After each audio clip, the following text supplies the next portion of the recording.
திருப்பரங்குன்றம் இடைத்தேர்தலில் போட்டியிடும் திமுக வேட்பாளர் சரவணனை ஆதரித்து அந்த கட்சியின் பொருளாளர் மு க ஸ்டாலின் பரப்புரை மேற்கொண்டு வருகிறார். நேரலை காட்சிகளை பார்க்கலாம். 4.41 அதாவது 4,41,000 வாக்குகள் தான் நமக்கும் அவர்களுக்கும் இருக்கக்கூடிய வேறுபாடு. ஆகவே நாம் ஆட்சிக்கு வர முடியவில்லை என்பதற்காக கவலைப்பட வேண்டிய அவசியம் இல்லை, சோர்வடைய வேண்டிய அவசியம் இல்லை. இன்றைக்கு நாம் தொம்போடுதான் இருக்கிறோம். ஆட்சியில் இருக்கக்கூடியவர்கள் தான் இன்றைக்கு சோர்ந்து போய் மூளையில முடங்கி இருக்கக்கூடிய நிலையில் இருக்கிறார்கள். கொஞ்சம் நினைச்சு பாருங்க, இன்னைக்கு நாம தான் ஏதோ ஆட்சியில் இருப்பதை போல இன்றைக்கு மக்களிடத்தில் வந்து கொண்டிருக்கிறோம், மக்களை வந்து சந்திக்கிறோம். இதுதான் உண்மை.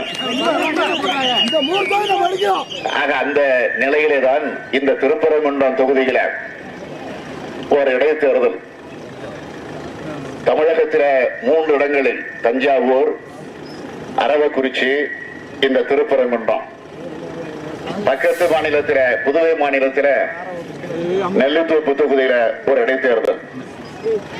ஆக 4 இடங்களில் திராவிட முன்னேற்ற கழகம் அதனுடைய கூட்டணி கட்சியாக இருக்கக்கூடிய காங்கிரஸ், ஆக 4 இடங்களில் இந்த தேர்தல் களத்திலே வேட்பாளர்களை நாம் நிறுத்தி இருக்கிறோம்.